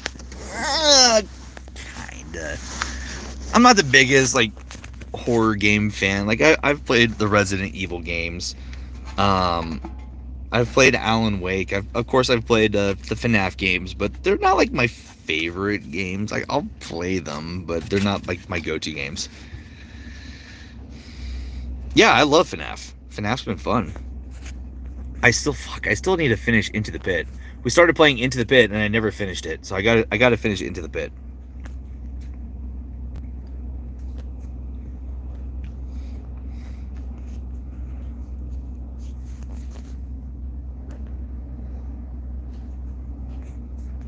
Oh, they do? Cool. I mean, yeah, like when Tender Treats released, I would get a lot of Russian viewers commenting on my videos, which is really cool. And there's a creator for a Russian animated show. I think it's called 13 Aces. They were holding auditions for their English cast, and I auditioned for a few of the characters, and I was actually considered for 2 of the characters, but they ended up going with other VAs. And the director, I think she's the director. She really wanted me to voice one of the characters, but I guess there was one person who had like the ultimate deciding factor, and they didn't want me to voice the character. But she was telling me that that a lot of people in Russia know me as Bob, and they like me as like they love my Bob voice. Yep, I know that's not the real Bob. I know that's not the real bald eagle sound. I've heard the real bald eagle call. It's fucking cool. What's my favorite Bob line? What are you gonna do? Season me! That was my favorite line. And it's my favorite line because that was like the first like bit that I got to see as Bob animated. Like I think maybe June or July of 2022, before the episode released, I hit up Palem. Hey man, I just want to check in. Like, do you need anything from me? Like, we haven't talked in a while. I just want to make sure you guys don't need anything from me for the episode. He goes, no man, we're all good to go. We're animating and we're trying to get this thing done. He goes, by the way, here's a whip of one of the scenes. And he sent me that scene of Bob getting squirted in the eye. I'm like, oh my god, this is so freaking cool. So yeah, that will always be my favorite line. What kind of books do I like? I mean, I don't have like a specific genre I like to read. I used to read a lot of horror back in high school. I was a big like Stephen King and Dean Koontz. I used to read a lot of their books. I've read Harry Potter multiple times. It's probably still my favorite series. I do like a lot of historical fiction. And so with historical fiction, there is like actual historical events that are tied into the story itself. I've been watching the show Outlander, and I really want to get into the book series. So I'll probably start reading the books there soon. But yeah, I love reading books that have like a historical background, but they're also like based in fiction too. Yeah. Let's see. Question: if you were challenged to make up a voice for anthropomorphic lion, what would you come up with? You don't have to answer. Well, it's kind of hard to do that because you're basically anyone's gonna try to match Mufasa or Scar. You know, that's kind of like the go-to. You know. Oh, did we get a super chat? Hold on, did we get a super chat? I totally missed that. Because it says somebody donated $5. Who donated $5?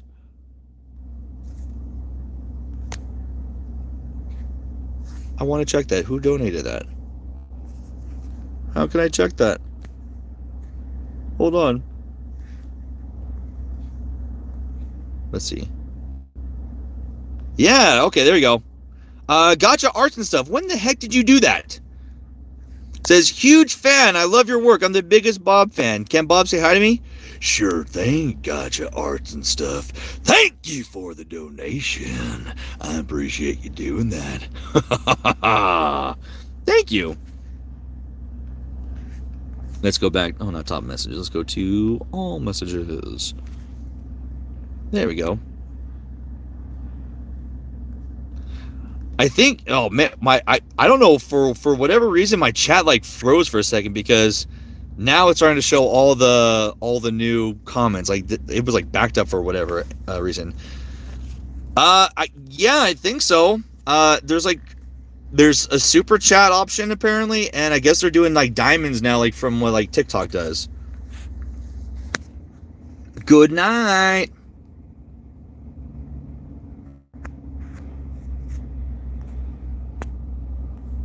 Let's see. What's my favorite anime? I don't really watch animes. I used to watch them like when I was younger, and I don't really like to consider them animes because, well, yeah, they're animes. I used to watch Dragon Ball. I used to watch Yu-Gi-Oh. I used to watch Digimon. I used to watch Pokemon. My favorite was Yu-Gi-Oh. I loved Yu-Gi-Oh. Yu-Gi-Oh was fucking badass. Oh, thank you, Alice. Thank you for the $5. Thank you so much. Thank you. I like that too. Thank you so much. Thank you. Do I enjoy voice acting? I love voice acting. It's really fun.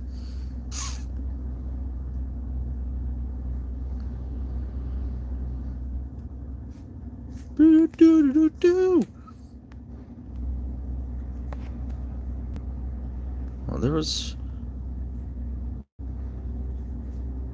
Imagine seeing Roy pull it. Get in, loser! We're going shopping! What do I think about psychology as a studying subject? To be exact, what does Bob think about psychology? I think psychology is very interesting. It allows you to really dive deep into the psychosis of people and how they think and act, and also how experiences can ultimately affect the thought process of people. It's really cool. Now for Bob, the fuck is psychology?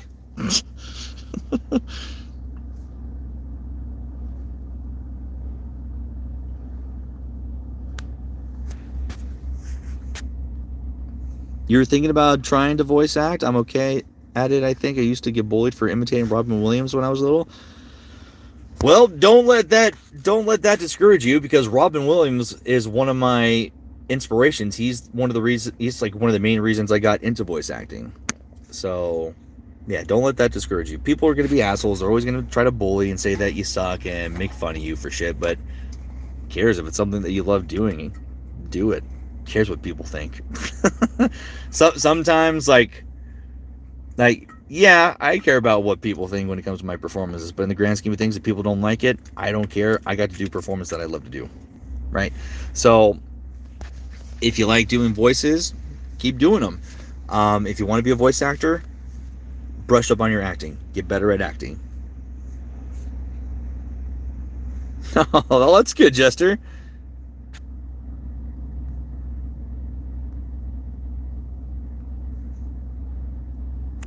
As a BA psychology student, it's really, really intriguing, very into detail about the brains. Yeah, absolutely. I wouldn't have mind going into psychology and studying it and trying to figure it out, because I would love to understand people better. Because there's some people you're just like, what is going on in your head? You know? How do I say your name? Is it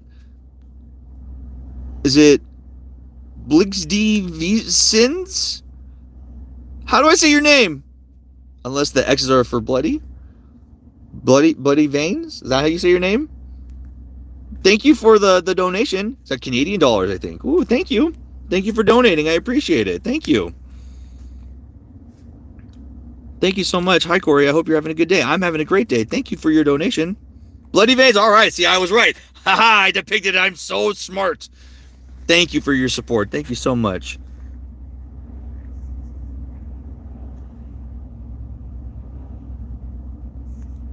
That's good though, Alice. Like, you know, having confidence is ultimately what's gonna, you know, get you more comfortable with putting yourself out there. Like, if you're not comfortable with your voice, you know, it's gonna be harder for you to succeed in your voiceover career. So you have to be okay with your voice. You have to love your voice and love what you can do with your voice. But I mean, your voice isn't bad. You have a solid voice, and you can, and just from what we've done in our classes, you have what it takes. You just got to keep working at it and get more confident and keep building on what you already know, and you'll be fine. Especially with the audition classes, which I'm thinking about bringing back. You know, the more you know how to audition and audition for characters and for projects, the better off you're going to be. Was Bob my first animated role? No, I've been in a few animations prior to Bob. Was Bob my first big animation role? Yes, that was that. Up still to this day, Bob has been my biggest character to date. And like I've got some other characters that like I'll be in the indie Alice in Blankland, and I'm gonna be voicing Bud in that. And that's already looking to be a very promising indie series. So I'm hoping he gets a nice little following. But yeah, still to this day, Bob is my biggest character.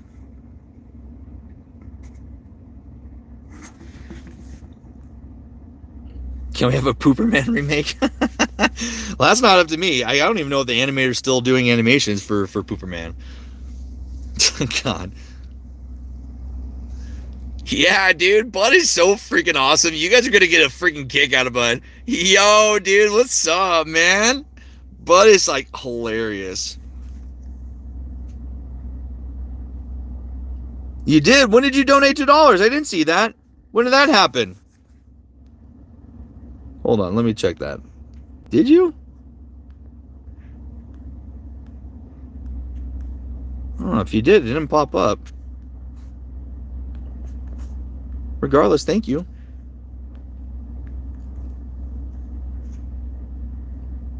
See, I've never watched Gravity Falls. I know who Bill Cipher is, but I've never seen Gravity Falls. Oh, thank you, Bloody Veins. Thank you so much for donating again.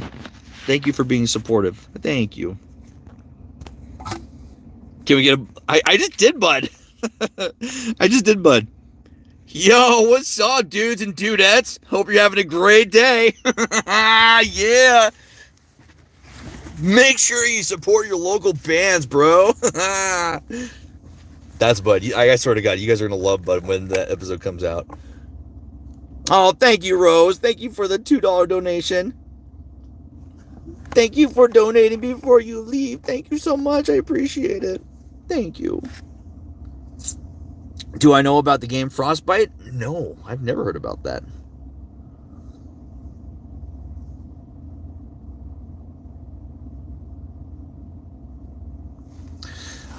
Quick question. My friend is making a series and she wants me to voice a childlike character, but I have a deeper voice as a girl. I know this is dumb, but do you know how to make your voice sound higher?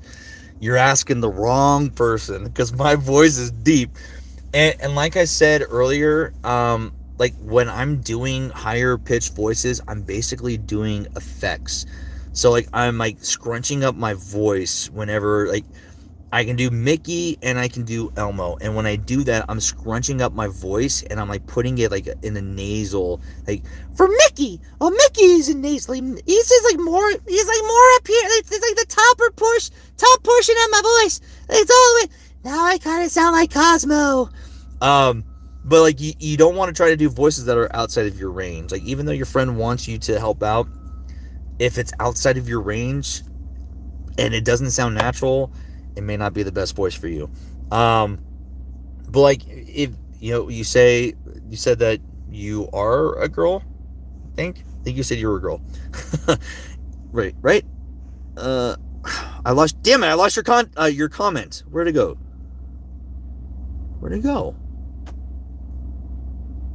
Yeah, there it is. Yeah, you have deeper voice as a girl. Okay, yeah, so like if your voice is naturally deeper, it might be harder. So just work within your range and work with whatever feels comfortable. And if you're able to manipulate your voice to have it sound higher than what it typically sounds like, then cool, work with that and see if that works. Like for me, when I do Mickey, I just keep it up in this little range. That's not me. I actually go into like my overall, like the top of my range. Like I'm doing an effect to make that happen. So if you're able to do an effect with your voice to get it to sound like a little girl, try to play with that and see if it works. And I got a $5 donation from Mama Tori. Thank you so much. Greetings, just popping in to ask if you'd be willing to say a sweet little pickup line as Bob for me. But certainly, well, where to go? Hold on. Would be the highlight of my day. Tori, you're so sweet for donating. Thank you for being supporting. And I know you do it for me. You don't care about Corey, because Bob cares about everyone. Thank you so much. Hope that was good. Oh, and then Emmy. Thanks, Emmy. I just saw that you donated too. Thank you for your donation too. Thank you so much. Hi, Emmy. And then Alice with another 5. Thank you so much, Alice. Thank you. This one is for being awesome, and thank you for being as cool as hell, Mike. Hey, yo, thanks for the donation. I'm so glad that you even let me get to voice Mike. I get to have a lot of fun being Mike. So I can just be a loud, obnoxious dude and just be super like sarcastic and loud and be a little bit New Yorker for once in my life. It's really fun. Thank you. Thank you.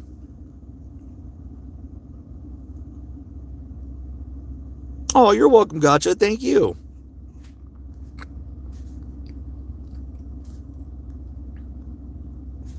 Oh no, the light keeps freezing. I'm sorry. What's a good mic to start out on? Okay. That's a good conversation. Ruben.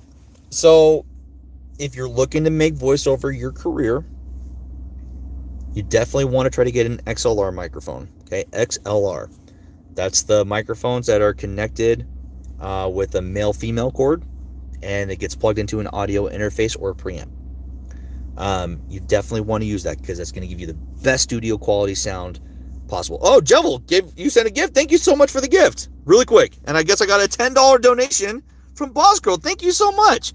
Anything to help out. I am currently making short films and stuff. Also obsessed with Bob. Great characters. Slay. Well, thank you so much. You're making short films. Like, are you doing them for fun or for school? And if you're making some films, I hope that they come out great. Good luck to you in your career, in your filmmaking career. That's awesome. And thank you for the gift. How do I check the gifts? Thank you so much for that. That was awesome. Thank you. But yeah, going back to microphones, you want to make sure that you get Oingo Boingo Bunny, thank you for the $2 donation. Thank you so much. Question, would Bob be a good father husband if he tried? I think he would be. I think he would hide his cannibal killing side from the family, though. Kind of like what Dexter did. But yeah, like, you definitely want to start off with an XLR mic because it's going to give you the best studio quality. Just know there are cheap XLR mics out there, and then there's expensive ones, like the one I have. It's a Neumann TLM 103. It's like the studio standard. It provides the best quality out there for a lot of microphones in the business. But also know that there are microphones that are designed for certain frequencies. So you want to find a microphone that matches your natural vocal tones perfectly. All right. So you can, I think, like Guitar Center or any like music shop or instrument shop that sells microphones, they allow you to test them out. And like you can get you can check to see how your voice sounds with the microphone. Like my TLM, oh my God, it makes my voice sound crisp and lively and beautiful and amazing and all that good stuff. So definitely look into that. If you can't, a few like starter mics that I can recommend, the Rode, I think it's NT1, the Rode NT1, I think, or the Audio-Technica AT2020. The Audio-Technica AT2020 is one of the XLR mics that everyone typically starts out with. It's a very good mic. The first XLR mic I got was an MXL 990, or it was the MXL 770. It's not the best mic, but it's an XLR mic, and you'll get better quality from a USB mic. You can use USB mics. There are good USB mics out there, but at the same time, when you try to pursue a professional voiceover career, people are going to ask you what your equipment is. And if you say, oh, I got a USB mic, they will not work with you. So just be mindful. If you really want to pursue a voiceover career, invest in your equipment and invest in your career. Anytime you purchase equipment, you're investing in your career. Okay. It hurt big time to buy my Neumann, but it was worth the investment, because now my audio just sounds exactly what I needed to sound like for it to be studio quality. And the same thing goes with, whoa. Okay, that's okay. Chai, I don't Gee, I don't know how much money that is. It says 125 on my end. So I don't know how much that is converted into US dollars. But thank you so much. I'm going to hop off for now. Need to get a checkup done, and I'm hoping to get out of the hot. Oh, very nice. Good luck. I hope everything goes well and they get you discharged. Thanks for stopping by, Chi.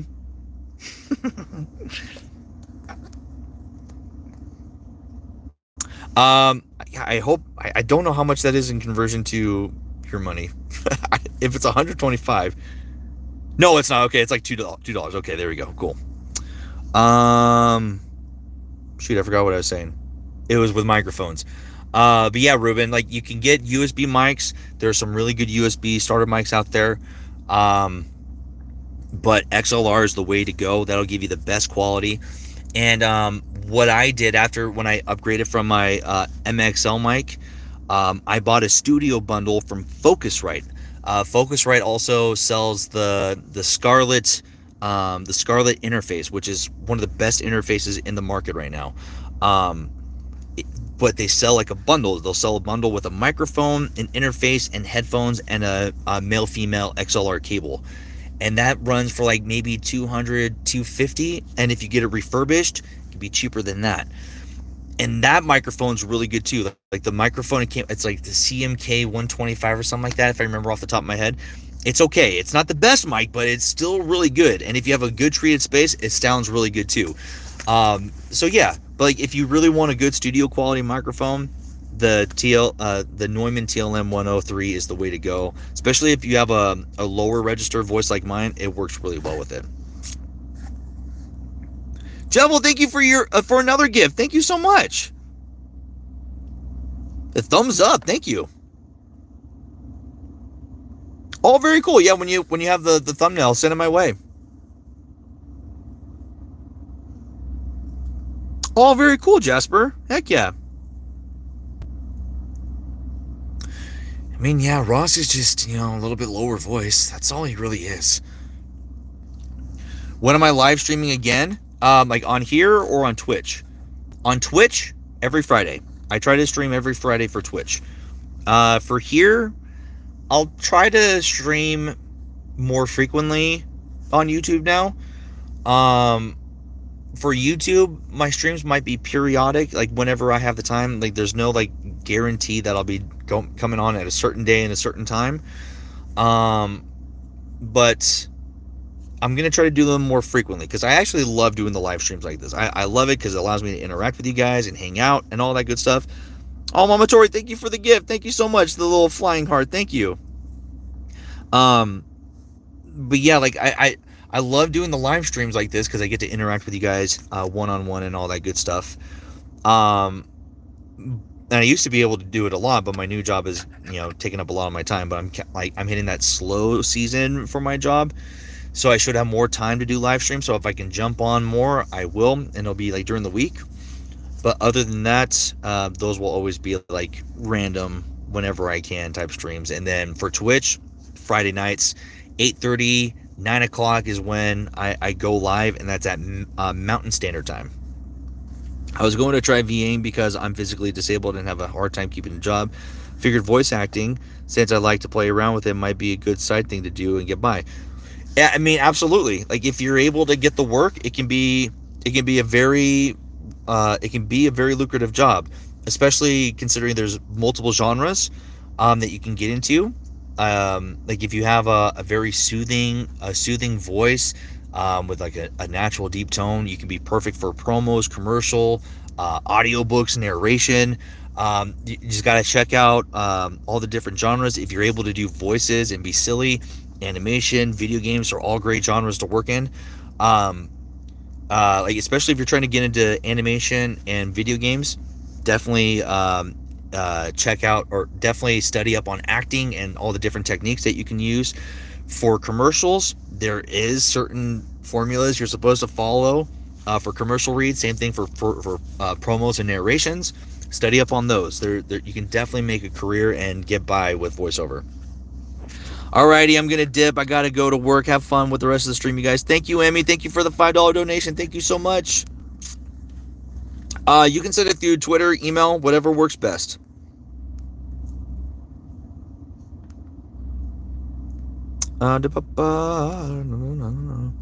Yes, yeah, I'm definitely going to be playing more of The Walking Dead with Bob. Absolutely. Thank you for the gift, Javel. Thank you. Yeah, the playing Chapter 1 was really fun, so we're definitely going to play Chapter 2. Absolutely.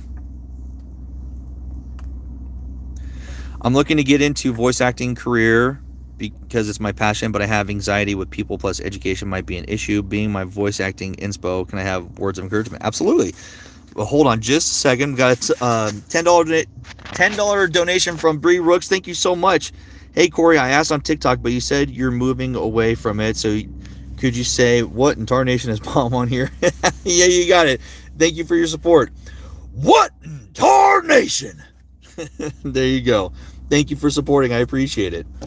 But yeah, gotcha. Even though you might have some anxiety with people in education, there are a lot of coaches out there who do provide like teaching videos, so you don't have to necessarily work with educators or be in a group with people or deal with someone being there with you and teaching you. Even though I do highly suggest that you do work one-on-one with somebody, that way they can give you feedback and you can listen and learn and grow from them. But yeah, there are plenty of teachers out there who do one-on-one coaching, or they do seminars, and they sell like VODs, videos on demand, of other lessons, and you can easily purchase those and watch those and learn the techniques that they teach. There's also group seminars, or there's other group workouts that you can just audit, meaning that you don't have to participate in the group session, but you can just watch as a bystander and listen to the lesson that they're teaching. You can read books. You can watch videos on YouTube. One of the ways that I learned first and foremost is by going to YouTube and searching like Tom Kenny, Jim Cummings, Nancy Cartwright, oh my god, why am I blanking on her name right now? Oh my god, I'm blanking on I'm blanking on her name right now. I've gone to YouTube and I've looked at videos of them in the booth, and you watch how they perform and how they bring characters to life with their performances. One of the, like me, I'm a visual learner. I love watching people I love watching voice actors in action because I can pull from their mannerisms, how they are in the booth. One of my current big inspirations for voice acting is Roger Craig Smith. I love Roger. Roger is such a great voice actor. He's voiced some of my favorite characters, and I've watched videos of him in the booth and how he performs and comes to life when he's behind a mic. And I try to do the same thing when I'm in a booth too. I try to personify myself in a way that can be heard through my voice and my performance. You know what I'm saying? So you're definitely going to have to study acting and grow on the acting side, but there's definitely ways to learn outside of, one-to-one conversations with people and, education in that aspect. But I would highly suggest you try to work with somebody, and try to get that interaction and feedback and allow them to help you grow in your career. You're absolutely welcome, Ruben. Yeah, you're very welcome. I'm actually planning on, I did it earlier in the year. I was hosting some audition classes, teaching you how to audition and get recognized more in your auditions. So I might try to bring those back, and they're going to be very cheap, $25 to get you a seat into the class. So yeah, you're going to try out for Bunderkin? I tried out for Bunderkin. Best of luck to you. Bunderkin looks incredibly fun. I truly hope I get cast in that, because that looks super fun. And all the characters that they have out right now are super fun. And I feel like I've come up with some good auditions. So I'm praying that I get cast in it. And if you audition, I pray that you get cast in it too. Because that looks like a great opportunity, and it looks like a fun series to be a part of. Can I sing the Pokemon theme as Bob? I did for the stream, and I will be posting that VOD either today or tomorrow, and you can hear that. It's like literally the last minutes of the stream, so I'll save it for that. Oh, for sure. Bye, Bluebell. Thanks for stopping by.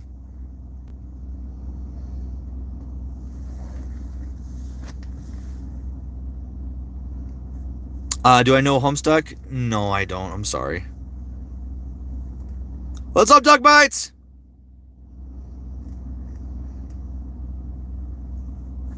Oh yeah, best of luck to anybody in their voiceover journey. That's the cool thing about this career field. Everyone is very supportive of each other.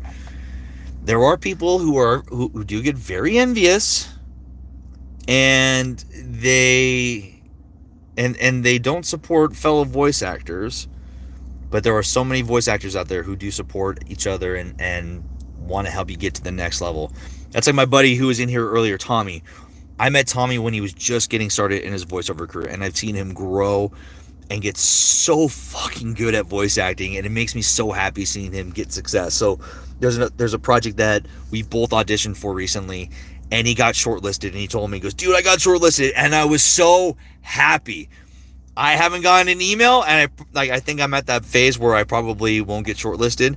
But the fact that he got shortlisted, I was super, super happy for him. Like it makes me happy seeing my friends succeed, and it makes me happy when I know fellow voice actors succeed and get roles that I know that they really wanted. So that's one of the cool things about this industry. And we got in pesos, a $20 peso donation, which I think it's a $2 donation for me. It says, "Que te importa? Crema edition." E crema. Thank you for your donation. Thank you. And then Rihanna De Leon, $2. Thank you so much. Got to do this for my friends. Oh, Rihanna, go to hell. Just kidding. I always do that for Bob. If somebody wants me to say something nice to them as Bob, I always say something mean instead. But there you go. I'm doing well. How are you, Dog Bites? Good to see you. What was my favorite voice role I've got to do? Of course, Bob. Bob was absolutely fun. It just opened up so many doors, and the fact that I got to be a part of a series that I've been following since the beginning and was a fan of, still am a fan of, by the way. Getting to be a part of that series and be a part of that family now It's really cool. I love voicing Bob, but one of one of like my all-time favorite roles that I truly love and have so much passion for is being the voice of Pico. If you don't know who Pico is from Newgrounds.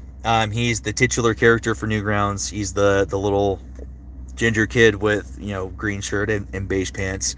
That's my dude. I love Pico. I'm still like the unofficial voice of Pico. The creator Tom Fulp, he has not like come out and said, yeah, Corey's the voice of Tom. Tom's the voice. Corey's not the voice of Pico. He hasn't like said that officially, but I have voiced Pico in so many projects that it's kind of like become. Oh, there we go. I lost connection there for a second. Sorry. But I've voiced Pico in so many projects that it has become like a staple that I've voiced Pico in people's projects. Like people come to me, hey, can you voice Pico for me? Yeah, I can voice Pico for you. Can you voice Pico for me? Yeah, I'll do it for you. So like people come to me to voice Pico. So I'm like the unofficial voice for Pico. And I love voicing Pico. Just because of my connection to Newgrounds. Newgrounds gave me my start as a voice actor. And I've been going to Newgrounds since like 2002. Like around the time of its origination. So I've been going to Newgrounds for a long time, and the fact that I've gotten to voice this legendary character, the namesake character of Newgrounds, it means so much. And every time I get to perform him, people say, "Dude, Corey's Pico is so good. I love his Pico. His Pico is so fucking awesome," and that makes me feel good because I love Pico. Pico is so fun to voice, dude. I just love voicing Pico. Yeah, I got to voice. I like I said, I've voiced Pico in so many things. The very first project I got to voice him in was Pico versus Bear DX. Like we remade the original Pico versus Bear, and yeah, I've got to voice him so many times. Like the newest project I'll be voicing him in. If you go to Newgrounds and you've been following since December 1st, we've been doing Tank Miss, which is kind of like the advent calendar for Newgrounds. We're doing a follow-up to a Choose Your Adventure that we did like a few years ago, and I'll be voicing Pico in that again. So you'll get to hear me as Pico once again, dude. I love voicing Pico. It makes me happy. That's like the one voice I really love to do. We love an unofficial Pico. We gotta get I want Tom to say that Corey is the official voice of Pico. I just want to hear him say it. But I'm not gonna force him to say it because, you know, yeah, that's it. That's his boy. That's his boy. My only real role at the moment is Asmodeus in our English dubbing of Obey Me. But I hope one day I can get into more stuff. I have zero confidence. But hey, you know, the fact that you're even voicing one character should give you all the confidence that you have right now. That it should give you all the confidence you need to keep going and try out for new things. And like I said, once you get cast in more stuff, it's just going to give you more and more confidence, and you're going to love the fact that you got to, you know, that you get to be a voice actor, you know. I have to say thanks to Senior Palo. I've met one of the funniest person in my life, my entire life, and I hope I can see more. Oh, thank you. One day, Corey, one day, I believe in you. I sure hope so. I sure hope so. Do I have any tips for newcomers? Oh yeah, I mean, I've been saying it literally the entire stream. Just practice acting. Acting is the big component when it comes to voice acting. Rob Paulson, it's the best advice he's ever given when it comes to voice actors. For VA, voice acting, VA, it's little v, big A, meaning that your voice should come secondary to the acting. Your acting is always going to be important, so you need to study up on acting. You need to know how to act. You need to know how to personify emotions. You need to know acting techniques. You need to know how to act with your voice. So you got to take courses. You got to take group sessions. You got to get one-on-one coaching. Take seminars, read books, study, watch the pros in action. Knowing how to act is what's going to set you above and beyond other voice actors in the industry. You made a drawing of Bob as a mafia boss. Very cool. You can post it on X. On Instagram and tag me in it, and I'll make sure to take a look at it.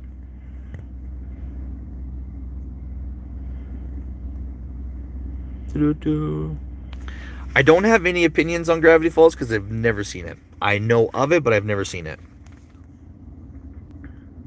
Oh, Palo is very cool. Man, he is very funny. From what you see in his live streams or what you've heard from him, like in the way he talks and his mannerisms, that's true. He's not putting on a persona or anything. That is Palo. Palo is silly. He loves to have a good time. He's just a happy dude. He's just a happy dude. And one of the things I can say is he's very caring. He cares about his friends. He cares about the people he works with. He wants the best for everyone that he knows and works with. Like he's a genuine good dude. He can tell you, I have thanked him so many times for the opportunity to voice Bob and be a part of the series. Like I've told him like exactly what I've said. Like he gave me a platform to showcase what I can do as a voice actor. And for that, I'll be eternally grateful. You know, if it wasn't for Newgrounds and Palo, I wouldn't be where I am today. So, yeah. I'm hoping I can meet Palo next year. If he goes to AnimeCon in LA, I'm going to try to go to that next year, and hopefully I can meet him there. That'd be really cool. But guys, I'm going to end things here for the day.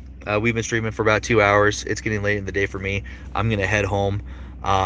But thanks for hanging out with me and giving me some love here on YouTube. We'll definitely try to do more streams here on YouTube. Like I said, I'm transitioning from TikTok to here for content. I'll still be posting my videos from all my Twitch streams. Those VODs will be up on here. I'll be posting the next episode of the Bob Pokemon stream, which was really fun.